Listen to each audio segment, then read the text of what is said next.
muita alegria que eu venho à UF, porque aqui eu me sinto em casa. E é muito bom se sentir em casa, entre irmãos e entre amigos. E nós vamos iniciar as nossas reflexões sobre o tema a família e a transição planetária, pensando inicialmente em dois momentos distintos, refletindo sobre dois elementos que são postos nesse tema sugerido para a minha fala. E nós vamos começar pelo processo de transição planetária, entendendo o que se trata. A transição, o termo transição, nos leva à passagem. Então, transição planetária nos remete à passagem de um planeta entre categorias de mundos habitados. E para que nós tenhamos clareza quais são essas categorias de mundos habitados, nós vamos nos debruçar um pouco sobre a codificação. Quando os espíritos nos falam que existem 5 categorias de mundos habitados. E é interessante notar que dentro dessas 5 categorias, nós podemos perceber uma divisão sutil, mas que está posta na própria descrição que é feita de cada uma dessas categorias. Então, a primeira categoria de mundos habitados são os chamados mundos primitivos. E nós vamos encontrar no Evangelho segundo o Espiritismo a seguinte descrição: que nos mundos primitivos, toda vida se resume à materialidade. Toda vida material. As preocupações, basicamente, são em termos de luta pela subsistência, pela sobrevivência. O senso moral é quase nulo. Não existe o desenvolvimento ainda do senso do que é moral, do que é certo, do que é errado, e reinam as paixões. Então, o homem no mundo primitivo, o espírito humano encarnado no mundo primitivo, ele ainda está sob o império das sensações materiais. Ele é mais instintivo que qualquer outra coisa. É nesse tipo de mundo que ocorrem as primeiras encarnações do espírito humano. Nós já passamos por essa etapa. Então, nós já vivemos um momento de transição. Quando nós saímos de um planeta onde os seus habitantes tinham como preocupações a sobrevivência, onde o senso moral era praticamente nulo, onde a busca era apenas por sobreviver. E adentramos num novo patamar, que é o patamar de um mundo de expiações e provas. E aí a gente diz, poxa vida, então aqui até que a gente já está numa situação um pouco melhor do que outros companheiros nossos que habitam outros mundos. Porque Jesus nos diz que Deus prossegue criando. O Pai trabalha até hoje e eu também trabalho, nos afirma o Cristo. Quando nós chegamos no mundo de expiações e provas, nós vamos encontrar um mundo onde ocorre ainda o predomínio do mal. Mas percebam que no mundo de expiações e provas, nós já trazemos a nossa consciência num processo de despertamento que nos leva a perceber o que é bem e o que é mal, ainda que predomine o mal no planeta. Esse predomínio do mal, ele começa a nos mostrar que nós saímos de um estágio em que a moral era praticamente nula, o senso moral, e começamos a distinguir situações que nos levariam à prática do bem e do mal. E nesse momento planetário, nós estamos num novo processo de transição. após uma longa jornada, onde nós fomos instruídos por Moisés em relação à justiça, porque nós ainda não conhecíamos os princípios de justiça. Nós fomos instruídos pelo exemplo vivencial de Jesus sobre a lei de amor, porque justiça sem amor é barbárie. E aí ele nos ensina a amar amando, a perdoar, a ser misericordioso, a ser tolerante, indulgente e acolhedor, sendo. Ele não faz discursos. Todas as vezes que Jesus conversa, ele está ensinando ou ele está nos levando a uma reflexão, nos colocando diante de nós mesmos, como um espelho psicológico, para que nós possamos aprender. Tanto que o único título que ele acolhe de bom grado é quando ele é chamado de mestre. E ele nos traz o amor. E nós passamos a conhecer a justiça aliada ao amor. E nós não podemos esquecer que Jesus não veio destruir a lei, mas veio dar-lhe completude, veio ampliar a nossa concepção. Então, nesse momento planetário, nós precisamos de justiça amorosa e não de justiça tirânica. E depois, sabendo que nós ainda não éramos tão amadurecidos, porque a vinda do Cristo marca o momento em que a humanidade terrena e o próprio planeta adentram na maioridade espiritual. Nós deixamos de ser adolescentes espirituais e passamos à maioridade. E com a maioridade nos chegam responsabilidades. Mas nós não ficamos abandonados. Jesus, que nos tutela desde sempre, desde antes da formação do planeta Terra, ele já é o nosso mestre, aquele que nos tutela e nos conduz, nos educando amorosamente. Ele não nos abandona, ainda que nós tenhamos atingido a maioridade. E guardem esse detalhe, porque ele é extremamente significativo para nós pais e mães, que muitas vezes, porque o filho ou a filha chegam à maioridade e às vezes nem atingiram a maioridade de 21 anos, que é a maioridade realmente estabelecida, mas chegaram aos 18 anos e nós dizemos, agora é com você.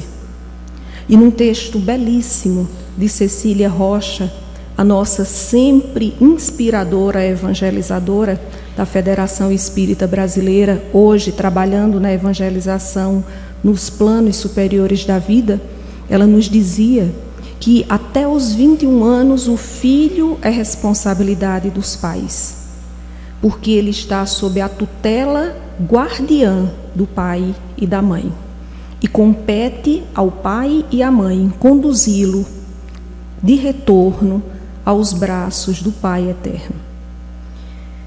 E aí Jesus, que reconhecia que nós tínhamos atingido a maioridade, mas que ainda éramos insuficientemente maduros para discernirmos os riscos do caminho e para compreendermos a grandeza de sua mensagem posta no Evangelho, ele nos conduz e nos indica e nos presenteia com a doutrina dos Espíritos. Agora não mais personificada em Moisés ou em Jesus, mas numa pleiade espiritual presidida por Jesus, obviamente, mas que passa a ser denominada de doutrina dos Espíritos e que vem clarificar para todos nós o exercício do amor através da caridade. Mas Emmanuel nos fala que existe uma caridade esquecida no movimento espírita e que é essencial, que é a caridade de nos auto-iluminarmos, porque ninguém oferece o que não tem. Aquele que não se auto-ilumina, não se auto-evangeliza, não consegue auto-evangelizar o outro, não consegue iluminar em seu derredor, porque é necessário acender a candeia, mas a candeia está na nossa consciência e na nossa emoção. E quando a nossa candeia for acesa e nós nos beneficiarmos dela, fará-se-á luz em nosso entorno. Então nós passamos a ter agora a justiça amorosa que se põe em ação na caridade, porque a caridade é o amor em ação no mundo. Depois desse mundo de expiações, onde nós já recebemos tantas benesses, tantos banquetes espirituais, nós estamos agora transitando para o chamado mundo de regeneração. Mas é a humanidade que está em busca dessa regeneração. Não é o planeta físico Terra, somos nós.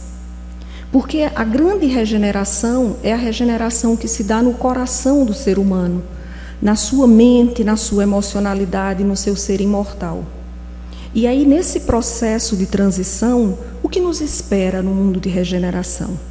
É um paraíso onde nós vamos ficar sentados, tocando harpa e olhando o sol se pôr e o sol levantar? De maneira alguma. Nós vamos continuar tendo problemas. Nós vamos continuar conhecendo ainda os processos dolorosos, porque nós semeamos no nosso passado e, por misericórdia de Deus, ainda não resgatamos tudo, é parcelado o débito. E chegando no mundo de regeneração, o que vai mudar? A nossa perspectiva de vida. Nós vamos olhar a dor agora sem sofrer, com aceitação, com resignação. Nós vamos viver as nossas provas como oportunidades de aprendizado, as nossas expiações como oportunidades de resgate. E nesse processo, nós vamos aurindo forças para atingirmos os mundos ditosos, onde o bem sobrepuja o mal.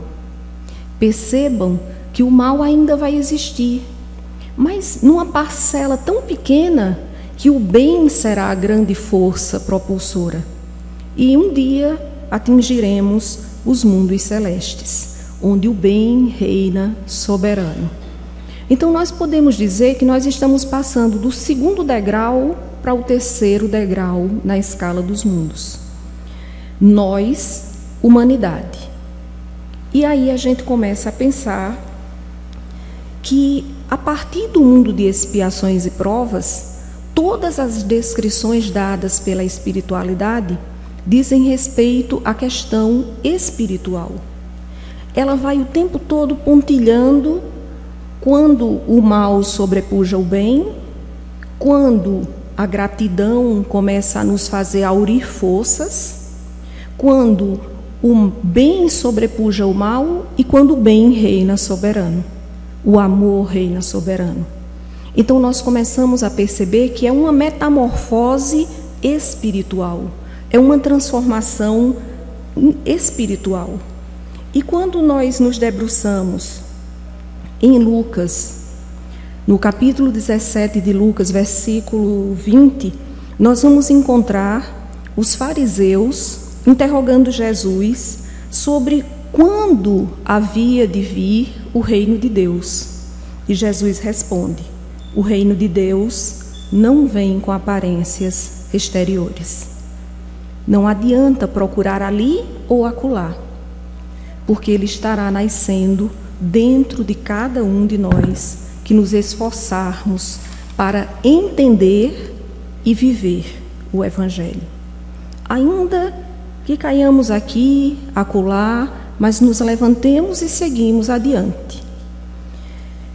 E aí nós começamos a pensar que, se o reino de Deus não vem com aparências exteriores, então as figuras míticas do céu e do inferno perdem totalmente para nós a força. E para nós espíritas, o céu e o umbral, podemos dizer, passam a ser compreendidas como estados de consciência. Então nós podemos encontrar companheiros que vivem num planeta de expiações e provas, mas vivem um céu. Chico Xavier, com certeza, estava no céu consciencial. Divaldo Pereira Franco, com certeza, está no céu consciencial. Porque diante de todos os ataques que esses dois irmãos nossos sofrem, eles se mantêm inabaláveis na sua serenidade, na sua postura cristã, no seu trabalho no bem. Eles não oscilam em momento nenhum. E nós também podemos construir esse céu consciencial, estarmos vibrando em busca do bem, ou nos deixarmos conectar por sintonia com vibrações que nos desequilibram, que nos conectam a valores que não são os valores do reino de Deus, é opção nossa. Então, construirmos o céu consciencial ou mergulharmos no umbral ainda encarnados é uma opção de cada indivíduo na face planetária. E aí nós lembramos que no Livro dos Espíritos, na questão 1012, está posto que cada um tira de si mesmo o princípio de sua felicidade ou de sua desventura. E tira de si mesmo porque nós precisamos lembrar que nós somos imortais, que nós vivemos ontem e viveremos amanhã, que nós pré-existimos ao berço e sobreviveremos ao túmulo. Então, ontem nós semeamos o hoje. Hoje nós colhemos e semeamos o amanhã. Então, é de nós mesmos, das nossas formas de pensamento, que nós vamos estar retirando a felicidade ou retirando a desventura. E se nós somos os que colhemos hoje, sejamos gratos pela colheita, porque nenhum de nós vai colher rosas onde semeou espinhos. Colheremos o que semeamos, mas felizes são aqueles que já estão em condição de pagar o seu débito. E se somos semeadores, sejamos vigilantes na nossa sementeira. Porque na questão 85 do Livro dos Espíritos, Kardec pergunta: qual dos dois, o mundo espiritual ou o mundo corporal, é o principal na ordem das coisas? Reflitamos. Na nossa vida diária, qual é a nossa prioridade? É o mundo espiritual ou é o mundo material? Nós depositamos as nossas preocupações com mais ênfase no mundo material ou no mundo espiritual? As nossas conquistas mais desejadas estão no mundo material ou no mundo espiritual? As nossas esperanças estão postas em mãos humanas ou nas mãos do divino governador desse orbe? E a espiritualidade responde: o mais importante é o mundo espiritual, que pré-existe e sobrevive a tudo. Nós somos espíritos, nós não somos corpos materiais. Nós somos imortais, nós não somos um corpo perecível. Nós precisamos distender a nossa visão para a realidade do que somos e para o mundo de energias em que estamos mergulhados, para que nós consigamos viver os dias de transição com o capacete da esperança, como nos fala Paulo de Tarso, e com o coração refugiado na paz que Jesus nos oferta diuturnamente, para que nós não nos percamos nas sombras que os irmãos, ainda voltados ao tumulto e aos desmandos, tentam impor ao planeta. E aí, que agora que a gente já sabe que a terra que precisa ser regenerada é o nosso pensamento e a nossa emoção, nós começamos a perceber que precisamos mudar o nosso padrão vibratório, buscar viver a sublime lição do Evangelho de Deus que nos foi trazida por Jesus. E nesse processo de buscar viver, nós precisamos pensar um pouco com Emmanuel, que nos fala que, no livro Pensamento e Vida, nos fala que emoção e pensamento a emoção impulsiona o pensamento e nos faz formar o que André Luiz chama de formas pensamento. E essas formas pensamento, elas se materializam em ações, em palavras e em gestos. E é necessário que nós vibremos em frequências superiores, que nós vibremos na prece, na meditação. Hoje eu li um artigo que dizia que na famosa Universidade de Tecnologia de Michigan estão fazendo meditação com os alunos, porque descobriram em trabalhos feitos através da física quântica que meditar faz com que você se torne mais apto aos processos de vida, de aprendizado, ao equilíbrio emocional. Então, orar, nos diz Joana, é falar com Deus, meditar é ouvir a resposta. Então, que nós comecemos esse processo de mudança da nossa maneira de pensar, da nossa emocionalidade, para que nós comecemos a vibrar em altas frequências e sintonizarmos com o nosso mentor espiritual, que está sempre ali, pronto a nos auxiliar. E nós, como crianças rebeldes, sem querer dar ouvidos a esse anjo protetor que nos acolhe tão amorosamente.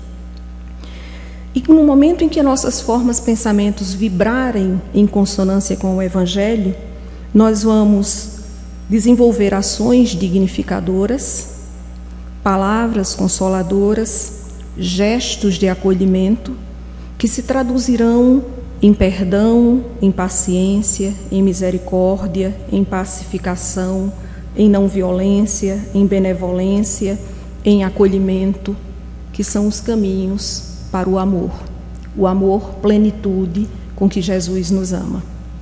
No entanto, se nós precisamos exercitar isso na vida de relação social, na vida de relação no trabalho, na vida de relação na casa espírita, nós precisamos mais ainda, com maior urgência, exercitar todos esses processos que estão vinculados ao Evangelho nos nossos lares.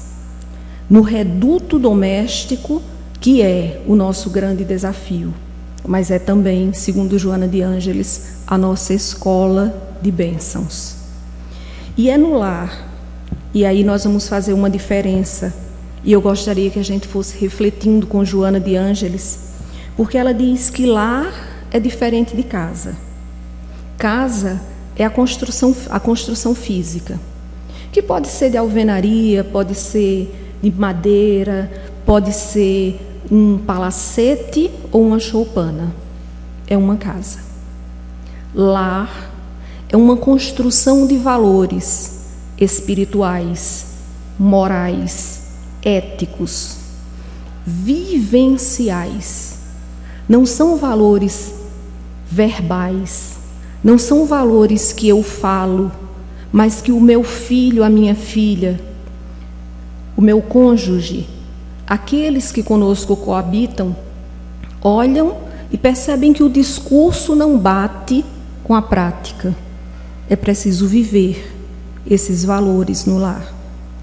E que valores nós estamos, com que valores nós estamos construindo as nossas famílias? É preciso pensar. E aí eu vou meditar um pouco com vocês em três momentos. São 3 pensamentos curtos, mas que valem a pena ser refletidos. O primeiro deles é do Espírito Emmanuel, no livro Pensamento e Vida, que ele diz que a família pode ser apreciada como o centro essencial de nossos reflexos. Reflexos agradáveis ou desagradáveis. Ora, todos nós temos na família alguém que é mais difícil para nós e alguém com quem nós convivemos harmoniosamente. Isso é normal.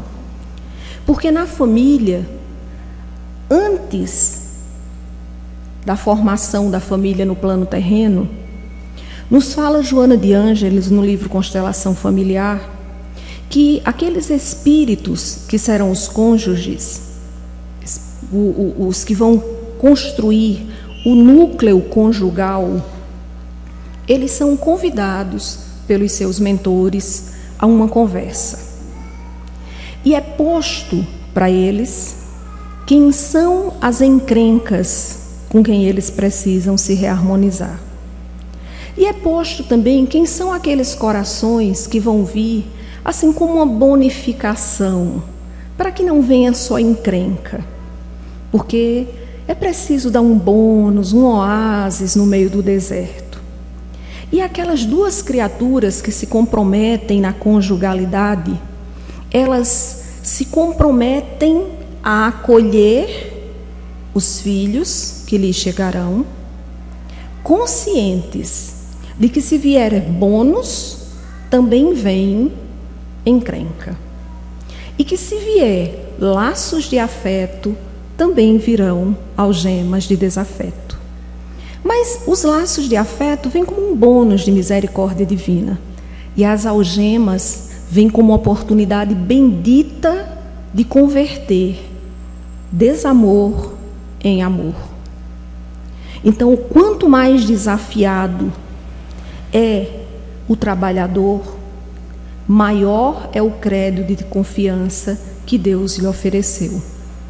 O filho que me desafia é a minha oportunidade de resgatar o meu passado delituoso, acolhendo-o amorosamente e caminhando com ele ou com ela em direção a Jesus. Joana de Ângeles, no livro Constelação Familiar, nos diz que a família é a base fundamental sobre a qual se ergue o imenso edifício da sociedade. Que filhos nós estamos entregando ao mundo?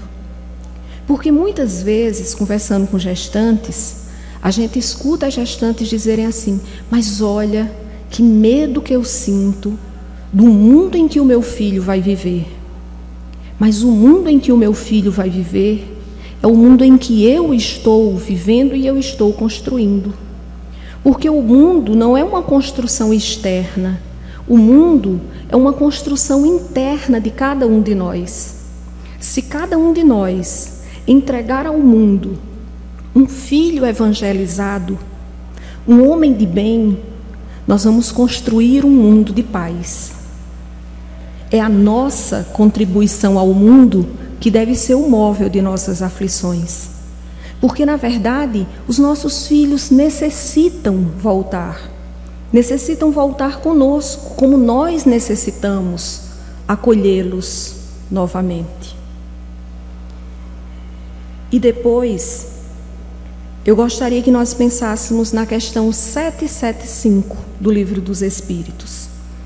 Quando Kardec pergunta qual seria para a sociedade o resultado do relaxamento dos laços de família, e os espíritos respondem: uma recrudescência do egoísmo. Olha, recrudescência é exacerbação, é atingir o grau máximo de egoísmo. Quando os laços de família se desmancham, a sociedade estertora, agônica. E nós estamos, nesse momento, presenciando um ataque fulminante contra a família. Nós estamos nos esquecendo que a família é o nosso compromisso primordial, que nós não podemos, de maneira alguma, esquecermos a família para socorrermos o mundo. Infelizmente, nós vemos tantos amigos, almas queridas, corações profundamente afetuosos, por quem nós temos tanto amor, gastando tempo e energia em discussões infrutíferas, em discussões que simplesmente só se materializarão se o nosso livre-arbítrio permitir e se a misericórdia de Deus assim o consentir, porque nenhuma folha cai dos galhos de uma árvore sem a permissão de Deus.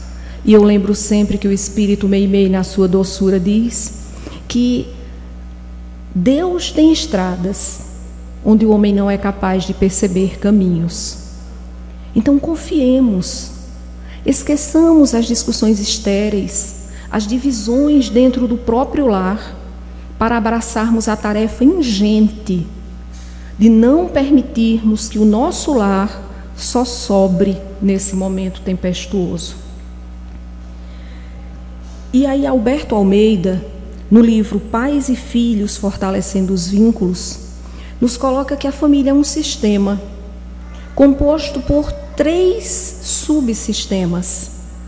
O primeiro sistema, e que dá sustentação aos outros, é composto por um homem, uma mulher, ou nos dias atuais, por 2 indivíduos que resolvem construir um lar.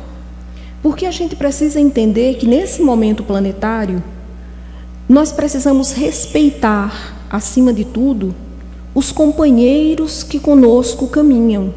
E que mais importante do que formas, são objetivos, são amor, é o respeito, é a dignidade com que uma relação é vivenciada.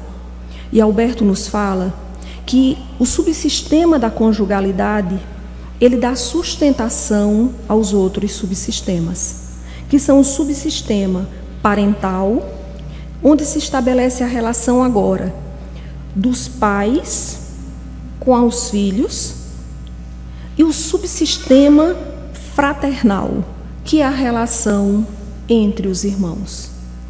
E aí a gente começa a perceber que esses subsistemas se comunicam, mas eles não podem se misturar. A vida conjugal do casal diz respeito ao casal, nunca aos filhos. A relação dos pais com os filhos não pode ser preterida, assim como não pode haver o esquecimento da relação de conjugalidade. Ninguém casa e deixa de namorar. Às vezes eu brinco com minha filha, porque eu digo assim, ela diz, mas mãe, tu e painho, vocês ainda parecem adolescentes. Eu digo, mas se a gente parar de namorar, o casamento acaba. Porque vai restar o quê? Vão restar os problemas, vai restar as encrencas, vai restar o cansaço. Então é preciso sempre olhar para o outro com olhos de enamoramento, com aquele mesmo olhar terno com que a gente olhou quando ele tinha uma cabeleira linda e agora está um carequinha barrigudo, que ele me olhou quando eu era magrinha e agora sou uma gorduchinha. Mas é preciso descobrir no outro, para além das aparências físicas, os valores eternos que esse espírito tem construído nessa caminhada. E aí, quando esse subsistema se sustenta no amor, ele alimenta a sua prole amorosamente e a relação entre os irmãos se dá em termos de fraternidade. Então, é necessário que nós, percebendo na família esse sistema, nós percebamos também que a família pode ser saudável ou não saudável. Ou como diz Alberto Almeida, funcional ou não funcional. Eu vou caracterizar uma família saudável, porque eu acho que a não saudável a gente vai conseguir deduzir a partir da saudável. Ela é o oposto da saudável. Então vamos trabalhar com o positivo. Uma família saudável tem relações ricas em afeto e em emoção.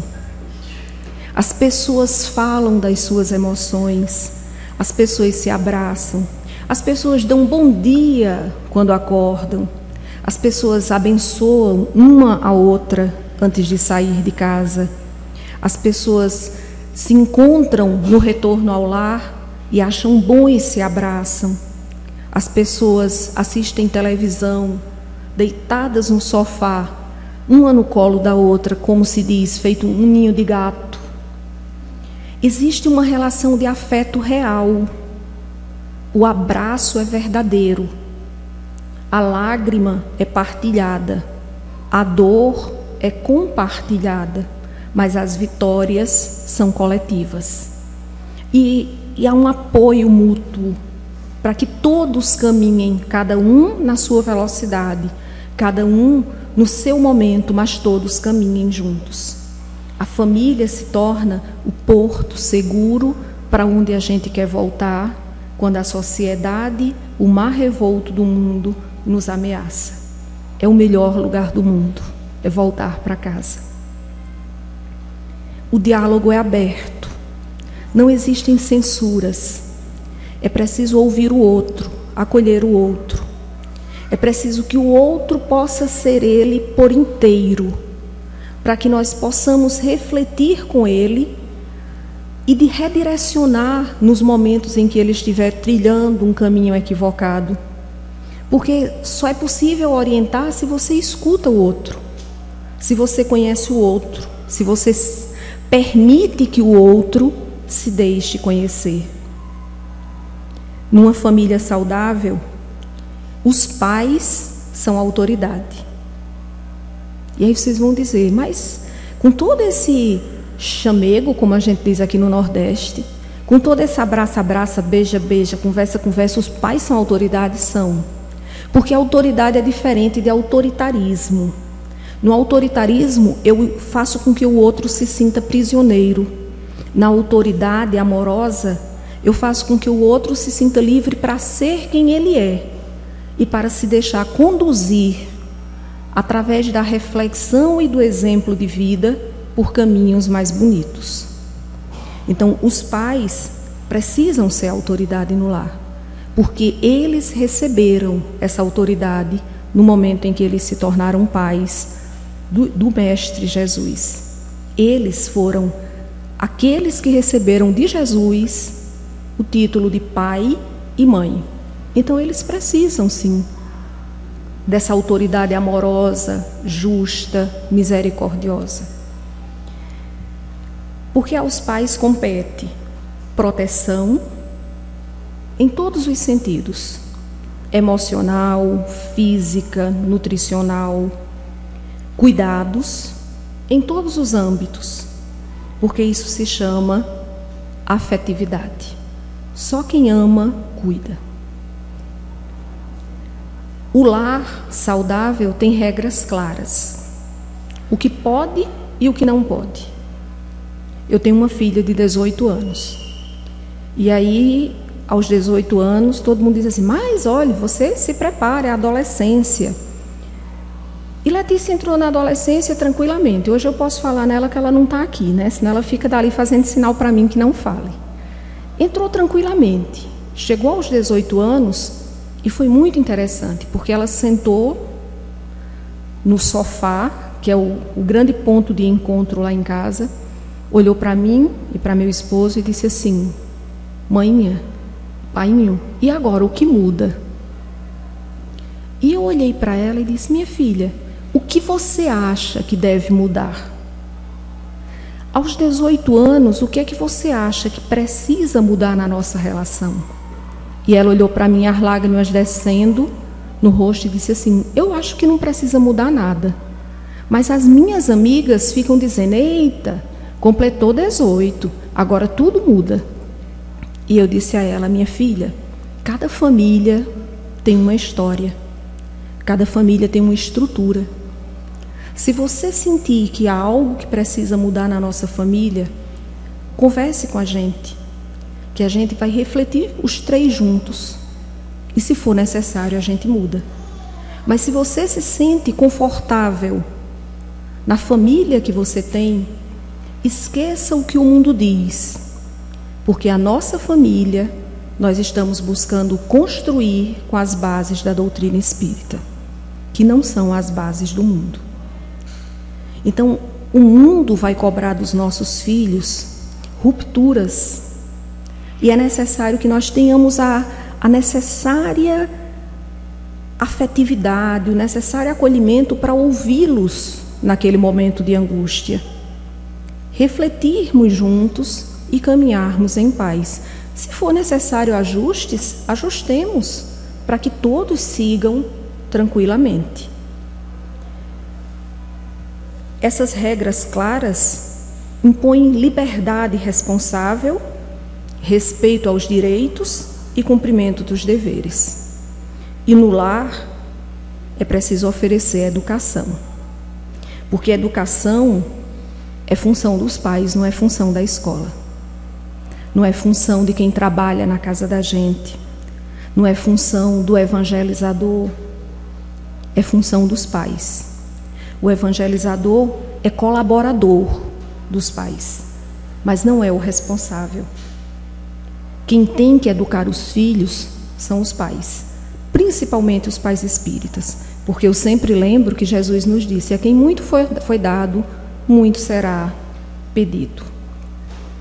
E essa educação, ela precisa estabelecer valores e princípios morais, que vão sendo esculpidos em cada um dos filhos, criando um ambiente e uma cultura de harmonia e paz, e no futuro, de esperança e felicidade.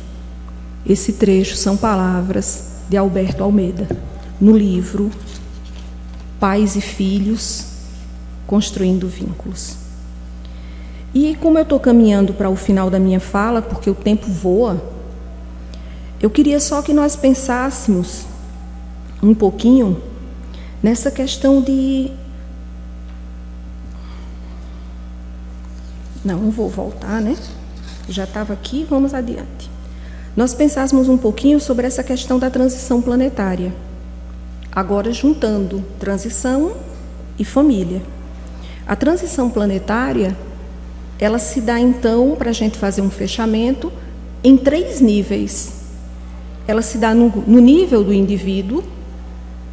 É preciso que eu semeie a terra regenerada em mim mesmo, através do estudo, do trabalho no bem, da busca da vivência do Evangelho de Jesus, do esforço para seguir com Cristo pelo mundo e não seguir no mundo pensando que estou com Cristo. E quando nós começamos essa caminhada, nós vamos tomando consciência de que somos filhos de Deus, não estamos deserdados, não estamos desamparados, que somos imortais, que somos semeadores porque temos livre-arbítrio, mas que somos também coletores, porque a lei de ação e reação nos diz que colheremos o que semearmos. E que quando a dor nos visitar, nós vamos ter a clareza de lembrar aquilo que Maria Santíssima dizia no alto do promontório, na sua casinha, na sua choupana, lá em Éfeso, quando recebia os sofredores do mundo, que lhe contavam as suas dores, e ela ouvia maternalmente e depois dizia: meu filho, isso também passa. Só o amor de Deus permanece. E Deus é o suficiente. Deus é o suficiente em nossas vidas. Nós não precisamos de mais nada. Mas essa transição que se dá em cada indivíduo precisa materializar-se também na família, edificada desde os dias do namoro. Tem um livro de Joana intitulado Adolescência e Vida, que Joana, num dos trechos mais bonitos, quando ela fala do namoro aos jovens espíritas, ela diz que o namoro que perdurará e constituirá uma relação de profundidade por toda uma existência é aquele que tem suas raízes na ternura, no companheirismo e na cumplicidade. Não é aquele que nasce do fogo das paixões, porque o fogo das paixões se apaga com o primeiro vento forte de uma tempestade expiatória ou provacional. Prossegue no casamento, que nasceu nessas bases seguras da ternura, do companheirismo, do respeito, nessa construção de amor, e se concretiza nos filhos, educados sob o Evangelho e nesse lar, construído sobre a rocha do Evangelho. E aí eu lembro daquela parábola de Jesus, em que ele diz que um homem construiu a sua casa sobre a areia, e os ventos sopraram, e as chuvas caíram, e a casa ruiu porque não tinha bases seguras. Construamos os nossos lares sobre a rocha do Evangelho, e os ventos provacionais, as chuvas expiatórias, todas as dores virão, e nós permaneceremos firmes no Evangelho do Cristo. E também se concretizará a partir das nossas famílias e dos núcleos familiares que se formarão a partir dos filhos que nós entregaremos ao mundo na sociedade, local e planetária. Porque a terra que precisamos regenerar é o coração de cada um de nós, para que nós levemos Jesus para a nossa vida, Jesus para o nosso lar, Jesus para o mundo. E Joana de Ângeles, encerrando minha fala com Joana, no livro Fonte de Luz, numa mensagem intitulada Jesus no Lar, que eu trouxe só um pedacinho, mas que vale a pena ser lida na íntegra depois por cada um de vocês, diz assim: quando Jesus adentra o lar, a família se reconstrói. Desse modo, torna-se urgente a necessidade de introduzir Jesus como membro da família, participando da convivência doméstica e tornando-se um ser sempre presente em todos os momentos. Não postergues o encontro de tua família com Jesus. Nunca te arrependerás por trazê-lo ao convívio familiar. Jesus é vida, e vida em abundância. Tua família é tua vida, sem dúvida. Por isso mesmo, aproxima-a de Jesus e faculta-lhe aurir a sua sabedoria e a sua paz. Que Jesus seja sempre o nosso porto seguro, que Ele esteja sempre no leme de nossas vidas, no leme de nossos lares, no leme de nosso planeta, porque é Ele, o governador de nossas vidas e de nosso planeta, e é a Ele que nós devemos entregar as nossas esperanças e render um preito de gratidão por todo o amor, toda a misericórdia e toda a paz que nos oferece.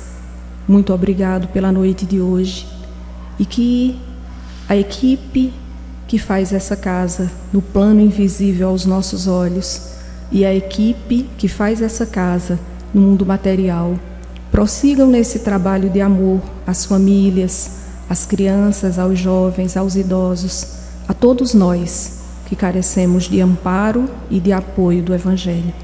Que Jesus nos abençoe a todos e abençoe os nossos lares.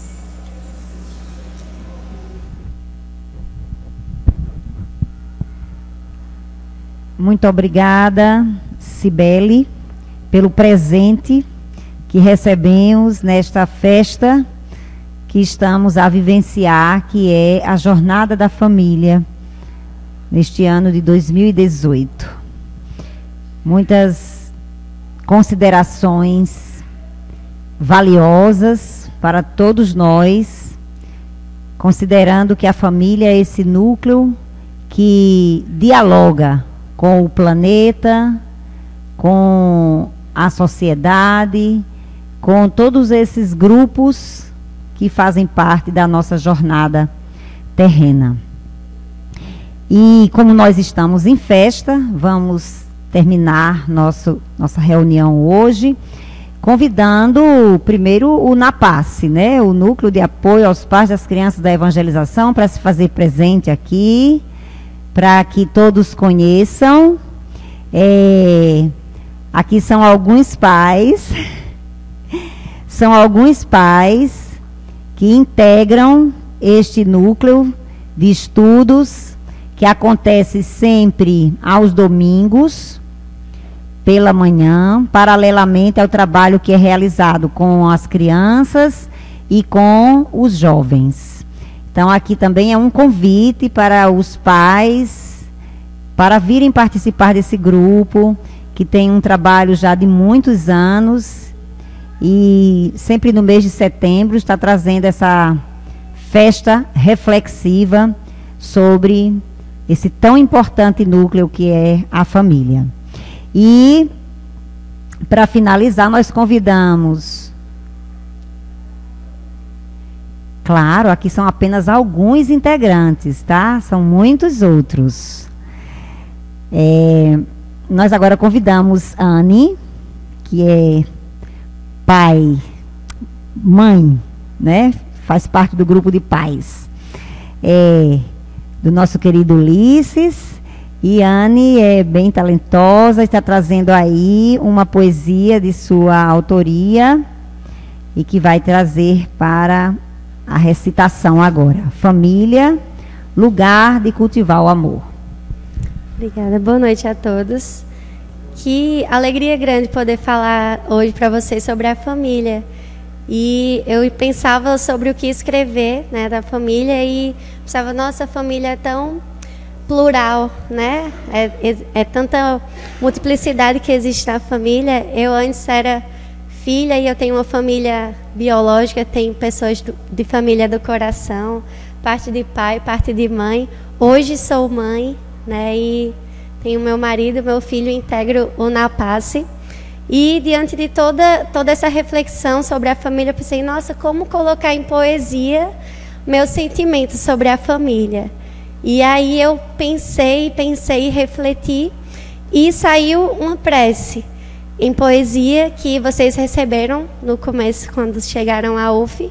E eu gostaria que todos pudessem fazer essa reflexão junto comigo. Família, lugar de cultivar o amor. Agradeço a meu Deus por ter me dado nessa vida uma oportunidade de exercer a minha maternidade, de poder educar meu filho amado, caminhar junto a ele lado a lado e guiar para a direção que for. Sintonizo o meu ser ao Criador para ter paz e bem dentro do lar. Ó meu Deus, me ajuda a cultivar na família a semente do amor.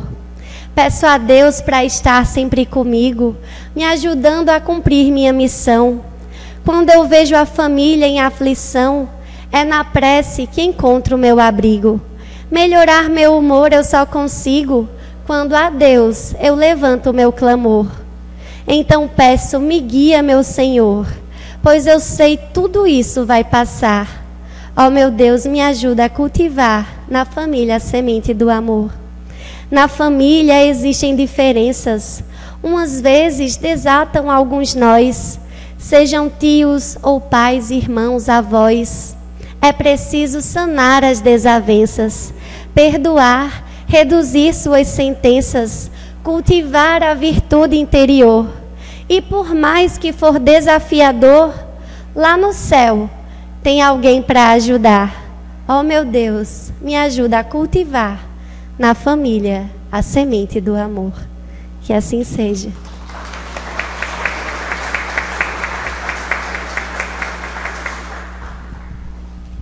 Então, a programação da Jornada da Família prossegue amanhã, a partir das 14h30, com o tema A Mulher e a Transformação do Lar.